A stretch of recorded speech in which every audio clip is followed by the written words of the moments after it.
जय श्री राधे कृष्ण। मित्रों, इस दिव्य यात्रा में आपका स्वागत है। हे कृष्ण, जो भी भक्त आज इस वाणी को सुन रहे हैं उनके जीवन में आपकी कृपा बनी रहे और हर कठिनाई दूर हो। तो दोस्तों, आइए बिना देरी किए श्री कृष्ण के अमृत उपदेशों की इस अद्भुत यात्रा को शुरू करते हैं। जब तुम किसी गहरे दुख में डूबे होते हो, जब रातें लंबी लगती हैं और सवेरा आने का नाम नहीं लेता, जब आंखें थक जाती हैं रोते रोते और फिर भी आंसू नहीं रुकते, तब श्री कृष्ण कहते हैं कि यह दुख तुम्हारा नहीं है, यह देह का भ्रम है। तुम आत्मा हो, अजर अमर अविनाशी। जिस प्रकार एक दीपक आंधी में भी अपनी लौ को बुझने नहीं देता, उसी प्रकार तुम्हारे भीतर जो चेतना है वह कभी मरती नहीं। दुख आता है क्योंकि हम अपने आप को देह मान लेते हैं। हम यह भूल जाते हैं कि हम तो उस परमात्मा के अंश हैं जो स्वयं असीम है। जब जब जीवन में पीड़ा आए, तब तब यह स्मरण करो कि यह पीड़ा उस मिट्टी को तराश रही है जिससे तुम्हारा व्यक्तित्व बनेगा। जैसे सोना आग में तपकर कुंदन बनता है, वैसे ही तुम्हारी आत्मा दुख की अग्नि में तपकर और भी उज्जवल होती है। इसलिए दुख से मत भागो, उसे आंखों में आंखें डालकर देखो और कहो, मैं इससे बड़ा हूं, मैं इससे परे हूं। कर्म करो, केवल कर्म करो, बिना फल की चाह के, बिना यश की लालसा के, बिना किसी अपेक्षा के। यह बात सुनने में सरल लगती है, परंतु जब जीवन में तुम रात दिन परिश्रम करते हो और फिर भी परिणाम तुम्हारी इच्छा के अनुसार नहीं मिलता, तब यह सत्य समझ आता है। श्री कृष्ण ने अर्जुन से कहा था, हे पार्थ, तू केवल कर्म कर, फल मुझ पर छोड़ दे। इस एक वाक्य में सारे जगत का ज्ञान समाया हुआ है। जब हम फल की चाह में काम करते हैं तो हर असफलता हमें तोड़ देती है, हर देरी हमें निराश कर देती है। परंतु जब हम कर्म को ही अपनी पूजा मान लेते हैं तो असफलता भी एक सीढ़ी बन जाती है। जो किसान बीज बोते वक्त यह नहीं सोचता कि वर्षा होगी या नहीं, वही सच्चा कर्मयोगी है। तुम भी वैसे ही बनो, अपना पूरा प्रयास लगाओ, अपनी पूरी शक्ति झोंक दो और बाकी सब उस विधाता पर छोड़ दो जो सबका हिसाब जानता है। इस संसार में जो सबसे बड़ा धोखा है वह यह है कि हम सोचते हैं कि जो कुछ हमारे पास है वह हमेशा रहेगा। धन रहेगा, मान रहेगा, प्रिय लोग रहेंगे, यौवन रहेगा। परंतु श्री कृष्ण ने गीता में स्पष्ट कहा है कि यह सब माया है, यह सब क्षण भंगुर है। जिस प्रकार बादल आकाश में आते हैं और चले जाते हैं, उसी प्रकार सुख और दुख, लाभ और हानि, जीवन और मृत्यु सब आते हैं और जाते हैं। इसीलिए जब खुशी आए तो उसमें डूब मत जाओ और जब दुख आए तो उसमें टूट मत जाओ। दोनों अवस्थाओं में सम रहना, यही योग है, यही ज्ञान है, यही भगवान की असली भक्ति है। जो व्यक्ति सुख में अहंकारी नहीं होता और दुख में विचलित नहीं होता, वही सच्चा स्थित प्रज्ञ है। ऐसा व्यक्ति जीवन के हर तूफान में भी एक पहाड़ की तरह अडिग खड़ा रहता है। तुमने कभी सोचा है कि जब रात के सन्नाटे में तुम अकेले होते हो और मन में एक अजीब सी बेचैनी होती है, एक खालीपन होता है जो भरता नहीं, वह खालीपन क्या है? वह खालीपन परमात्मा की याद है। श्री कृष्ण कहते हैं कि हर आत्मा मेरा ही अंश है और वह अंश जब तक मुझसे नहीं मिलता तब तक उसे चैन नहीं मिलता। तुम धन से उसे भरने की कोशिश करते हो, रिश्तों से भरने की कोशिश करते हो, मनोरंजन से भरने की कोशिश करते हो, परंतु वह भरता नहीं, क्योंकि जो घाव परमात्मा का है उसे परमात्मा ही भर सकता है। जब तुम उस एक के सामने झुकते हो, जब तुम अपना अहंकार छोड़ते हो, जब तुम कहते हो, हे कृष्ण मैं तेरा हूं, तब वह खालीपन भर जाता है, वह बेचैनी शांत हो जाती है और मन में एक ऐसी शांति उतरती है जो संसार की कोई चीज नहीं दे सकती। जीवन में जब कोई तुम्हारे साथ विश्वासघात करे, जब कोई अपना तुम्हें पराया कर दे, जब जिसके लिए तुमने सब कुछ किया वही तुम्हें ठोकर मार दे, तब सबसे पहला आवेग यही होता है कि बदला लो, प्रतिशोध लो। परंतु श्री कृष्ण का अमृत वचन है, जो तुम्हारे साथ हुआ वह उसके कर्मों का फल है और तुम्हारे पूर्व कर्मों का परिणाम भी। इस जगत में कोई किसी को बिना कारण दुख नहीं दे सकता, इसीलिए क्रोध में अपनी ऊर्जा मत जलाओ। जो व्यक्ति तुम्हें दुख देता है वह भी उसी परमात्मा का अंश है, वह भी भटका हुआ है, वह भी माया में उलझा है। उस पर दया करो, उसे क्षमा करो, न उसके लिए बल्कि अपने लिए, क्योंकि जब तुम क्षमा करते हो तब तुम स्वयं को उस दुख की जंजीर से मुक्त करते हो। क्षमा कमजोरों का हथियार नहीं है, क्षमा उन वीरों का शस्त्र है जो अपने मन पर विजय प्राप्त कर चुके हैं। प्रेम, यह शब्द जितना सुंदर है उतना ही गहरा और उतना ही पीड़ादायक भी है। श्री कृष्ण स्वयं प्रेम के सर्वोच्च स्वरूप हैं। उन्होंने राधा से प्रेम किया, गोपियों से प्रेम किया, परंतु उस प्रेम में कोई स्वार्थ नहीं था, कोई बंधन नहीं था। वह प्रेम निर्मल था, निःस्वार्थ था। और गीता में वे कहते हैं, जो मुझसे प्रेम करता है मैं उसका भार उठाता हूं। जब तुम किसी से प्रेम करो तो उसे बांधने की कोशिश मत करो, उसे पकड़ने की कोशिश मत करो। जिस प्रकार सुगंध को मुट्ठी में नहीं बंद किया जा सकता, उसी प्रकार सच्चे प्रेम को भी नहीं। जब प्रेम में दर्द मिले, जब बिछड़ने की पीड़ा हो, तब समझो कि यह दर्द ही तुम्हें गहरा बना रहा है। जो व्यक्ति कभी प्रेम में नहीं टूटा, वह कभी पूरी तरह जिया भी नहीं। मृत्यु से डरना मत। यह वह सत्य है जिसे हम जानते हुए भी नहीं जानते, मानते हुए भी नहीं मानते। श्री कृष्ण ने कुरुक्षेत्र में अर्जुन को यह समझाया था, हे अर्जुन, आत्मा न जन्म लेती है न मरती है। यह जो दिखता है, यह देह, यह तो एक वस्त्र है। जिस प्रकार हम पुराने वस्त्र उतारकर नए वस्त्र धारण करते हैं, उसी प्रकार आत्मा एक देह छोड़कर दूसरी देह धारण करती है। तो फिर मृत्यु का भय कैसा? जब यह समझ में आ जाए तो जीवन में एक अनोखी निर्भयता आती है। तुम तब डरकर नहीं जीते, बल्कि पूरे साहस के साथ जीते हो। और यही निर्भयता तुम्हें वह शक्ति देती है जो संसार की कोई ताकत नहीं छीन सकती। जब तुम सुबह उठते हो और मन भारी होता है, जब बिना किसी स्पष्ट कारण के उदासी घेर लेती है, जब ऐसा लगता है कि सब व्यर्थ है, तब श्री कृष्ण का यह वचन याद करो, उठो, जागो और तब तक मत रुको जब तक लक्ष्य प्राप्त न हो जाए। यह उदासी, यह थकान, यह निराशा, यह सब मन का खेल है। मन बहुत चंचल है, बहुत कमजोर भी है, परंतु तुम मन से भी बड़े हो। तुम उस आत्मा हो जो मन को भी देख सकती है, मन को भी नियंत्रित कर सकती है। इसीलिए जब मन कहे बस अब नहीं होगा, तब तुम्हारी आत्मा को कहना चाहिए, नहीं, अभी और चलना है, अभी और लड़ना है। जीवन की सबसे बड़ी लड़ाई बाहर नहीं होती, वह भीतर होती है, अपने आलस से, अपने भय से, अपनी कमजोरियों से। और इस लड़ाई में जो जीत जाता है, वह दुनिया की हर लड़ाई जीत लेता है। संसार में सबसे बड़ा शत्रु कोई बाहरी व्यक्ति नहीं है, सबसे बड़ा शत्रु तुम्हारा अपना अहंकार है।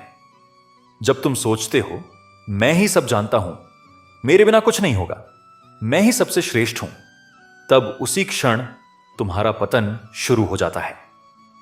रावण महाज्ञानी था, परंतु उसका अहंकार उसे ले डूबा। कंस शक्तिशाली था, परंतु उसके अहंकार ने उसे अंधा कर दिया। श्री कृष्ण कहते हैं, जो व्यक्ति अहंकार त्याग कर मुझे शरण आता है, मैं उसे सब कुछ दे देता हूं। अहंकार एक ऐसी दीवार है जो तुम्हें और परमात्मा के बीच खड़ी है। जब यह दीवार गिरती है, तब एक अद्भुत मिलन होता है, और उस मिलन में जो आनंद है, वह किसी भी सांसारिक सुख से करोड़ों गुना श्रेष्ठ है। जीवन में कभी कभी ऐसा समय आता है जब सब दरवाजे बंद लगते हैं, जब हर रास्ता अंधेरे में खो जाता है, जब ऐसा महसूस होता है कि अब कोई उपाय नहीं बचा। यही वह क्षण होता है जब श्री कृष्ण सबसे करीब होते हैं। गीता का जन्म ही ऐसे एक क्षण में हुआ था, जब अर्जुन टूट गया था, जब उसने धनुष रख दिया था, जब वह कह रहा था मुझसे नहीं होगा। और तभी कृष्ण ने उसे वह ज्ञान दिया जो अनंत काल तक मानवता का पथ प्रदर्शक बना। इसीलिए जब तुम सबसे अधिक टूटे हुए हो, तब जानो कि तुम उस महाज्ञान के सबसे करीब हो। अंधेरा जितना गहरा होता है, उसके बाद आने वाली रोशनी उतनी ही तेज होती है।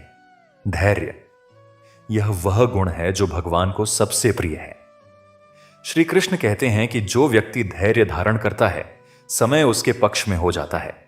इस जगत में हर चीज का एक समय होता है। फूल अपने समय पर खिलता है, फल अपने समय पर पकता है, और तुम्हारा सुख भी अपने समय पर आएगा। जो लोग अधीर होकर रास्ता बदल देते हैं, वे उस फल को कभी नहीं चख पाते जिसके लिए उन्होंने इतने वर्षों तक परिश्रम किया। परंतु जो धैर्यवान हैं, जो टिके रहते हैं, जो हार मानने को तैयार नहीं होते, उन्हें ही जीवन अपना सर्वश्रेष्ठ उपहार देता है। धैर्य कोई निष्क्रियता नहीं है।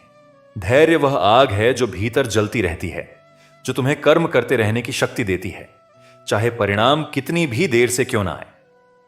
सेवा, यह परमात्मा तक पहुंचने का सबसे सीधा रास्ता है। जब तुम किसी दुखी के आंसू पोंछते हो, जब तुम किसी भूखे को भोजन देते हो, जब तुम किसी निराश को हिम्मत देते हो, तब तुम साक्षात श्री कृष्ण की सेवा कर रहे हो। क्योंकि कृष्ण स्वयं कहते हैं, मैं सब जीवों में हूं, मैं हर प्राणी में हूं। इसीलिए जब तुम किसी की सेवा करते हो, तुम मेरी सेवा करते हो। यह ज्ञान जब हृदय में उतर जाता है, तब सेवा बोझ नहीं रहती, सेवा आनंद बन जाती है। जो व्यक्ति दूसरों के लिए जीता है, वह सबसे समृद्ध जीवन जीता है। और जो केवल अपने लिए जीता है, वह चाहे कितने भी महल बना ले, भीतर से हमेशा गरीब ही रहता है। जब तुम्हारे प्रियजन बिछड़ जाएं, जब मृत्यु किसी अपने को छीन ले और घर सूना हो जाए, जब वह आवाज जो रोज सुनाई देती थी वह अचानक मौन हो जाए, तब यह दर्द असहनीय लगता है। श्री कृष्ण इस दर्द को झूठा नहीं कहते। वे यह नहीं कहते कि रो मत, वे कहते हैं रो, महसूस करो, परंतु यह भी जानो कि जो गया है वह आत्मा मरी नहीं है, वह बस एक और यात्रा पर निकल गई है। प्रेम कभी नहीं मरता। वह रिश्ते बदलते हैं, देह बदलती है, परंतु प्रेम का धागा अनंत काल तक जुड़ा रहता है। इसलिए शोक करो, परंतु उस शोक में डूबकर अपने जीवन को मत रोको। जो तुम्हें प्रिय था, उसे सबसे अच्छी श्रद्धांजलि यही है कि तुम जियो पूरे उत्साह से, पूरी शक्ति से। इस संसार में जो सबसे बड़ी शक्ति है वह है विश्वास। जब तुम्हारे पास कोई साधन नहीं होता, जब रास्ता नहीं दिखता, जब मन हार मान लेना चाहता है, तब यदि तुम्हारे भीतर यह विश्वास हो कि ईश्वर मेरे साथ है, तो असंभव भी संभव हो जाता है। श्री कृष्ण कहते हैं, जो मुझ पर पूर्ण विश्वास रखता है, मैं उसके लिए स्वयं चलकर आता हूं। यह विश्वास अंधविश्वास नहीं है, यह वह गहरी समझ है कि इस ब्रह्मांड में एक अदृश्य शक्ति है जो सब कुछ देख रही है, सब कुछ संचालित कर रही है, और वह शक्ति तुम्हारी है। इस विश्वास के साथ जब तुम कर्म करते हो, तो तुम्हारी शक्ति 10 गुना बढ़ जाती है। क्रोध, यह वह शत्रु है जो भीतर से खाता है। जब कोई तुम्हें क्रोध दिलाता है, वह तुम्हारे ऊपर नहीं, तुम्हारी भावनाओं पर नियंत्रण कर लेता है।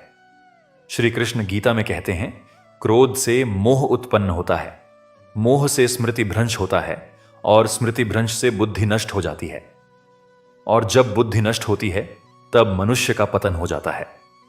यह एक श्रृंखला है, और इस श्रृंखला की पहली कड़ी है क्रोध। इसलिए क्रोध आने पर रुको, श्वास लो और अपने भीतर के उस शांत स्थान को खोजो।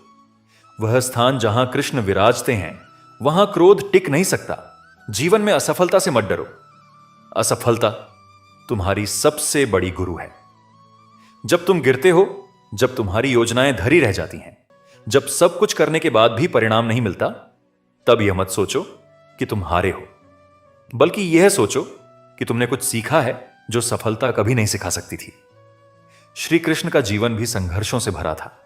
उन्हें जन्म लेते ही कारागार मिला, बचपन में कंस के अनेक आघात सहने पड़े, जीवन में अनेक युद्ध लड़ने पड़े, परंतु वे हर बार उठे, हर बार मुस्कुराए, हर बार आगे बढ़े। यही जीवन का सार है। गिरना नहीं है पराजय, गिरकर न उठना है पराजय। इस जगत में सबसे बड़ी मूर्खता क्या है? यह सोचना कि तुम अकेले हो। श्री कृष्ण कहते हैं, मैं सदा तुम्हारे साथ हूं, तुम्हारे भीतर हूं, तुम्हारी हर सांस में हूं। जब तुम अकेलेपन से घबराते हो, जब रात को खुद को बहुत अकेला महसूस करते हो, तब आंखें बंद करो और भीतर देखो। वहां एक प्रकाश है, एक उपस्थिति है, एक साथी है जो कभी नहीं छोड़ता। दुनिया के लोग छोड़ सकते हैं, रिश्ते टूट सकते हैं, परंतु वह दिव्य साथी कभी नहीं जाता। और जब यह बोध हो जाए, तो अकेलापन भी एक उत्सव बन जाता है, क्योंकि तब तुम जानते हो कि तुम परमात्मा के साथ हो। तुलना करना बंद करो। यह एक ऐसी आदत है जो जीवन का सारा आनंद चुरा लेती है।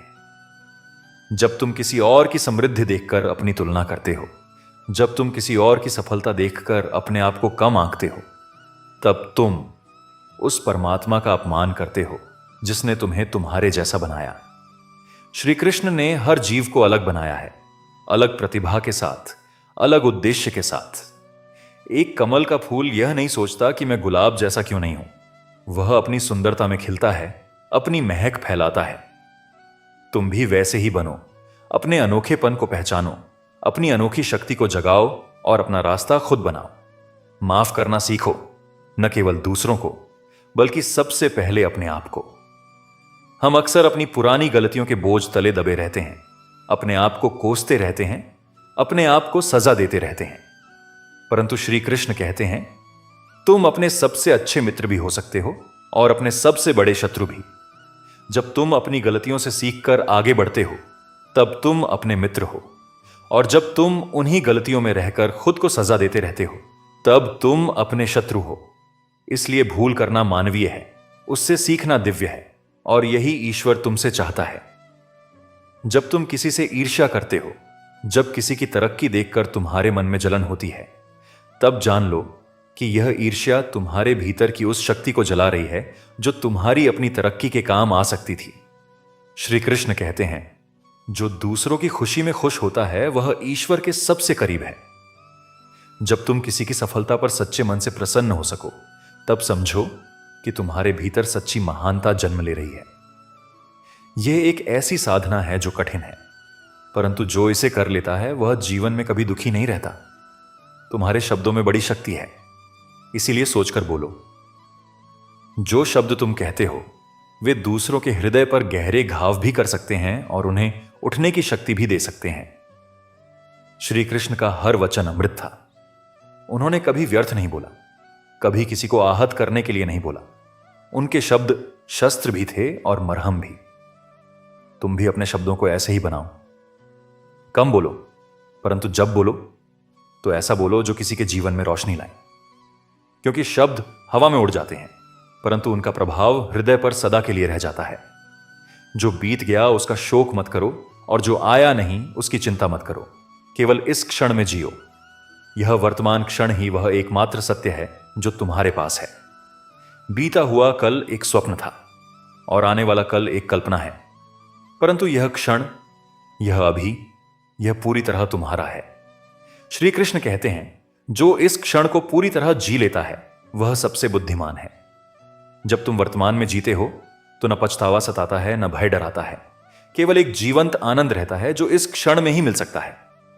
संकट में भी मुस्कुराना सीखो। यह कायरता नहीं, यह सबसे बड़ी वीरता है। जब जीवन में तूफान आए और तुम मुस्कुरा सको, जब दुख के बीच भी तुम अपनी शांति न खो, तब तुम वास्तव में योद्धा हो। श्री कृष्ण की मुस्कान, वह मुस्कान जो कुरुक्षेत्र के भयंकर युद्ध क्षेत्र में भी उनके चेहरे पर थी, यही बताती है कि जो ईश्वर से जुड़ा है उसे इस संसार की कोई भी विपदा विचलित नहीं कर सकती। इसलिए संकट को एक परीक्षा की तरह देखो और हर परीक्षा में मुस्कुराते हुए खड़े रहो। दान करो, परंतु दिखावे के लिए नहीं, अहंकार के लिए नहीं। जब तुम्हारा बायां हाथ दे और दाहिना हाथ को पता ना हो, यही सच्चा दान है। श्री कृष्ण कहते हैं कि सात्विक दान वह है जो बिना किसी अपेक्षा के, बिना किसी प्रतिफल की आशा के, केवल ईश्वर की सेवा की भावना से किया जाए। जब तुम ऐसा करते हो तो वह दान ब्रह्मांड में एक बीज की तरह बोया जाता है और अपने समय पर 1000 गुना होकर लौटता है। शायद धन के रूप में नहीं, परंतु शांति के रूप में, प्रेम के रूप में, संतोष के रूप में। सत्य का मार्ग कठिन होता है, परंतु सबसे सुरक्षित होता है। जब तुम झूठ बोलते हो, एक बार के लिए परेशानी से बच जाते हो, परंतु उस झूठ को ढकने के लिए अनेक झूठ बोलने पड़ते हैं और धीरे धीरे एक ऐसा जाल बन जाता है जिसमें तुम खुद फंस जाते हो। श्री कृष्ण स्वयं सत्य के स्वरूप हैं। वे कहते हैं, सत्यम परम धीमहि, सत्य ही परम है, सत्य ही ईश्वर है। इसलिए जब भी सत्य बोलना कठिन लगे, याद रखो कि सत्य का साथ देने वाले के साथ स्वयं ईश्वर खड़ा रहता है। इस जीवन में जो भी तुम्हारे पास है, स्वास्थ्य, परिवार, मित्र, समय, उसकी कद्र करो। हम अक्सर जो है उसे नजरअंदाज करते हैं और जो नहीं है उसके लिए रोते रहते हैं। श्री कृष्ण कहते हैं, संतोषी व्यक्ति ही सबसे सुखी है। जो व्यक्ति अपने पास जो है उसमें संतुष्ट रहते हुए और अधिक पाने की कोशिश करता है, वह कभी दुखी नहीं होता। परंतु जो व्यक्ति जो है उसे भूलकर केवल जो नहीं है उस पर ध्यान देता है, वह चाहे कितना भी पाले, हमेशा खाली रहता है। अपने मन को वश में करना, यह जीवन की सबसे कठिन और सबसे महत्वपूर्ण साधना है। श्री कृष्ण कहते हैं, मन चंचल है, बलवान है, हठीला है। इसे वश में करना वायु को मुट्ठी में बंद करने जैसा है, परंतु अभ्यास और वैराग्य से यह संभव है। जब तुम नियमित रूप से अपने मन को देखते हो, उसकी चालाकियों को समझते हो, उसके भय और लालसाओं को पहचानते हो, तब धीरे धीरे वह तुम्हारे नियंत्रण में आने लगता है। और जब मन तुम्हारे वश में होता है तो पूरा जगत तुम्हारे वश में हो जाता है। जो लोग तुम्हारी परवाह करते हैं उन्हें समय दो, आज अभी। यह मत सोचो कि कल दे देंगे, बाद में दे देंगे। श्री कृष्ण ने हमेशा प्रेम को प्राथमिकता दी। वे यशोदा मां के लिए हमेशा उपस्थित थे, सुदामा के लिए दौड़ कर गए, द्रौपदी की पुकार पर तुरंत आए। यही प्रेम का सच्चा स्वरूप है, उपस्थित रहना। इस भागती दुनिया में हम सबके पास समय नहीं है, परंतु जो तुम्हें प्यार करते हैं उनके लिए समय निकालो, क्योंकि एक दिन जब वे नहीं रहेंगे तब पछताने के लिए बहुत समय होगा। कभी कभी जीवन में ऐसे क्षण आते हैं जब सब कुछ सही होते हुए भी एक अजीब सी बेचैनी रहती है। न दुख है, न खुशी है, बस एक खालीपन है। यह खालीपन इस बात का संकेत है कि तुम्हारी आत्मा कुछ और चाहती है। वह अर्थ चाहती है, वह उद्देश्य चाहती है। श्री कृष्ण कहते हैं, हर जीव एक विशेष उद्देश्य के साथ आया है। जब तक तुम वह उद्देश्य नहीं खोजते, यह बेचैनी नहीं जाएगी।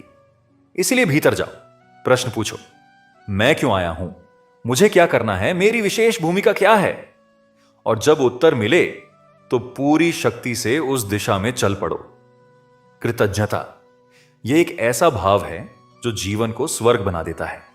जब तुम सुबह उठकर यह सोचो कि मुझे एक और दिन मिला, मुझे सांस मिली, मुझे देखने को आंखें ने मिली, सुनने को कान मिले, यह कितनी बड़ी कृपा है। श्री कृष्ण कहते हैं, जो मेरी कृपा को पहचानता है उस पर मेरी कृपा और बढ़ती जाती है।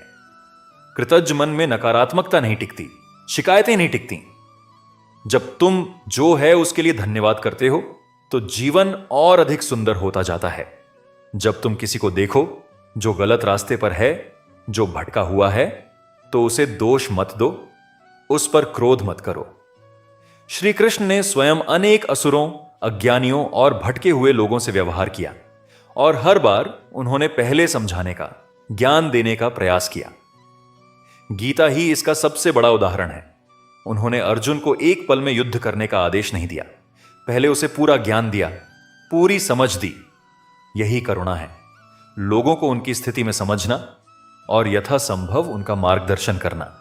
नींद लो, विश्राम करो। यह आलस नहीं है, यह पुनर्जन्म है। जब तुम थके होते हो, जब शरीर और मन दोनों थक जाते हैं, तब जबरदस्ती काम करते रहना बुद्धिमानी नहीं है। श्री कृष्ण ने स्वयं विश्राम का महत्व बताया है। वे कहते हैं कि अति हर चीज की बुरी है, यहां तक कि अति परिश्रम भी।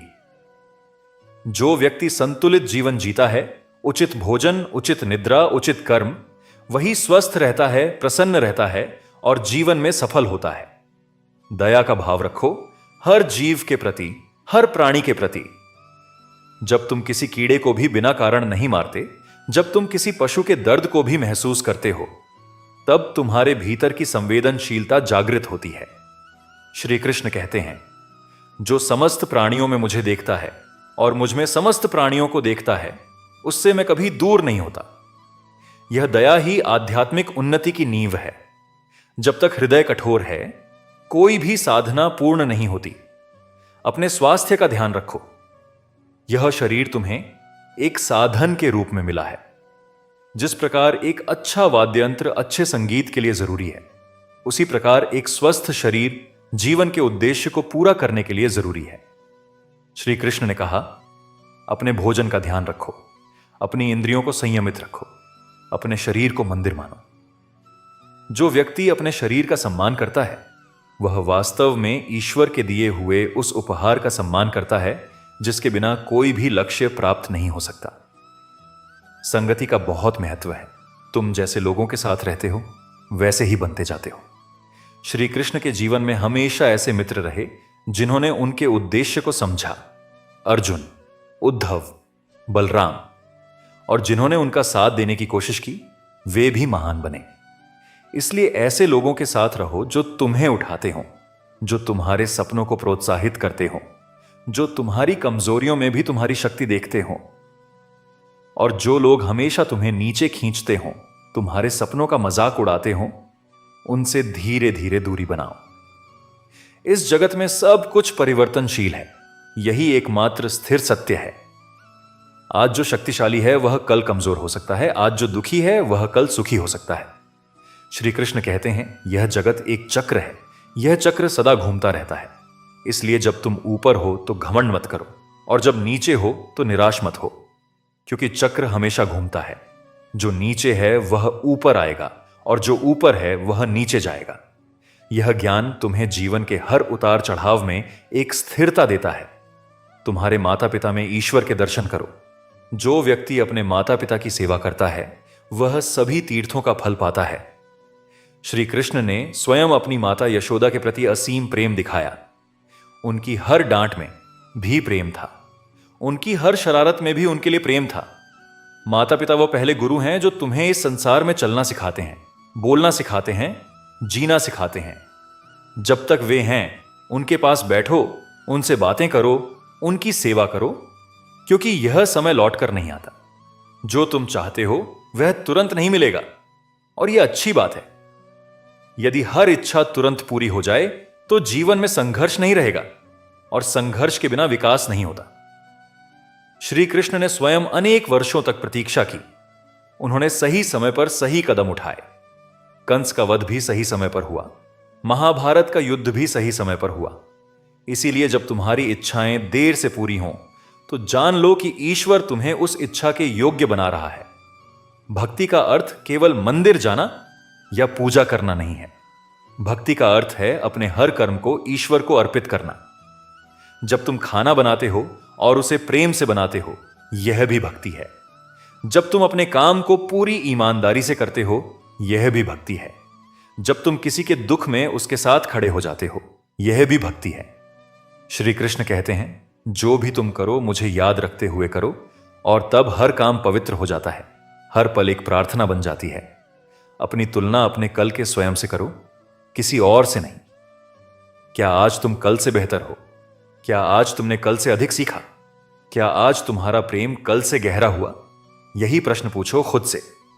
श्री कृष्ण का उद्देश्य था कि हर व्यक्ति अपनी पूर्ण क्षमता तक पहुंचे, और वह पूर्ण क्षमता तभी प्राप्त होती है जब तुम प्रतिदिन स्वयं को थोड़ा और निखारते हो, थोड़ा और सहनशील, थोड़ा और समझदार, थोड़ा और प्रेमपूर्ण बनते हो। संसार में हर इंसान एक भूमिका निभा रहा है, और यह भूमिका उसने खुद नहीं चुनी, ईश्वर ने चुनी है। इसीलिए किसी को भी तुच्छ मत समझो, न सफाई करने वाले को, न खेत जोतने वाले को। श्री कृष्ण ने स्वयं अर्जुन का सारथी बनकर इस सत्य को सिद्ध किया। जो परम ईश्वर है वह भी दूसरे की सेवा कर रहा है। इसीलिए हर इंसान के प्रति सम्मान रखो, हर काम को पवित्र मानो, और कभी किसी को उसकी परिस्थितियों के कारण छोटा मत समझो। जब रिश्ते बोझ लगने लगें, जब हर बात पर मतभेद हो, जब लगे कि समझ ही नहीं रहे, तब एक पल रुको और सोचो, क्या तुमने अपेक्षाओं का पहाड़ बना लिया है उस रिश्ते के नाम पर? श्री कृष्ण कहते हैं, अपेक्षा रहित प्रेम ही सच्चा प्रेम है। जब तुम किसी से बिना शर्त प्यार करते हो, बिना बदले की उम्मीद के, तब वह रिश्ता एक दिव्यता पाता है। अपेक्षाएं कम करो, स्वीकृति बढ़ाओ, और देखो कैसे वही रिश्ता जो बोझ था वह एक वरदान बन जाता है। जो बड़े हों उनसे सीखो, जो छोटे हों उन्हें सिखाओ, और जो बराबर के हों उनके साथ मिलकर चलो। यही जीवन की सुंदर व्यवस्था है। श्री कृष्ण ने स्वयं सांदीपनी ऋषि के आश्रम में बालक की तरह शिक्षा ग्रहण की, परम ईश्वर होते हुए भी। इससे यह सीख मिलती है कि सीखने की कोई उम्र नहीं होती, सीखने में कोई शर्म नहीं होती। जो सीखना बंद कर देता है वह जीना बंद कर देता है। जब जीवन में कोई बड़ा निर्णय लेना हो, जब आगे का रास्ता धुंधला हो, तब भीतर की आवाज सुनो। वह भीतरी आवाज, वह अंतरात्मा की आवाज, साक्षात परमात्मा की आवाज है। श्री कृष्ण कहते हैं, मैं तुम्हारे हृदय में स्थित हूं, मैं सदा तुम्हारा मार्गदर्शन करता हूं। जब मन शांत हो, जब कोलाहल बंद हो, तब यह आवाज सुनाई देती है। इसीलिए ध्यान करो, मौन में जाओ, और उस आंतरिक गुरु से मार्गदर्शन लो जो हमेशा तुम्हारे भीतर विराजमान है। अपने सपनों को जीवित रखो, चाहे दुनिया कितनी भी हंसे। हर महान उपलब्धि एक पागल सपने से शुरू हुई थी। जब सबने अर्जुन को देखा एक टूटे हुए योद्धा की तरह, तब श्री कृष्ण ने उसमें एक महान वीर को देखा। तुम्हारे भीतर भी एक महानता छिपी है जिसे शायद अभी तक तुमने नहीं देखा। अपने सपनों पर हंसने वालों की परवाह मत करो, क्योंकि इतिहास में जितने भी महान लोग हुए, उन सबके सपनों पर एक समय लोग हंसे थे।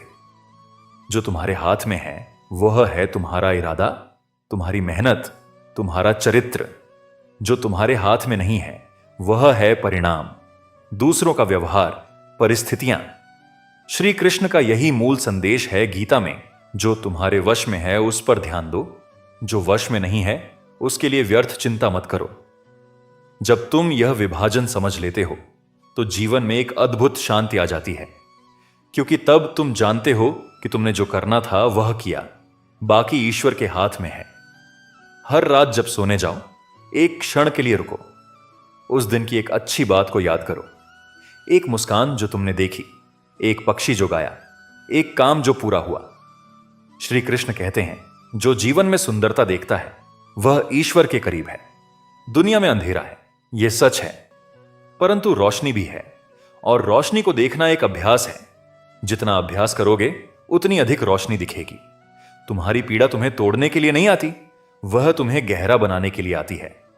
जिस प्रकार एक बीज को अंकुरित होने के लिए पहले मिट्टी में दबना पड़ता है, टूटना पड़ता है, उसी प्रकार तुम्हारी आत्मा को भी विकसित होने के लिए पहले कुछ दर्द से गुजरना पड़ता है। श्री कृष्ण ने हर अपने प्रिय को कभी ना कभी पीड़ा से गुजरते देखा, परंतु उन्होंने उस पीड़ा को उनसे नहीं छीना, बल्कि उन्हें उस पीड़ा से उठने की शक्ति दी। यही ईश्वर की करुणा है। वह तुम्हारा दुख नहीं हटाता, वह तुम्हें इतना मजबूत बनाता है कि तुम उस दुख से बड़े हो जाओ। नृत्य करो, गाओ, उत्सव मनाओ। जीवन एक उत्सव है। श्री कृष्ण स्वयं आनंद के स्वरूप हैं। उनकी बांसुरी की धुन जीवन के उत्सव का प्रतीक है। इस संसार में इतनी सुंदरता है, इतना संगीत है, इतना प्रेम है, परंतु हम दुखों में इतने डूबे रहते हैं कि उसे देख ही नहीं पाते। एक पल रुको, आकाश को देखो, वर्षा की बूंदों को महसूस करो, किसी बच्चे की हंसी सुनो, और तुम पाओगे कि ईश्वर ने इस संसार को कितनी सुंदर भेंट दी है।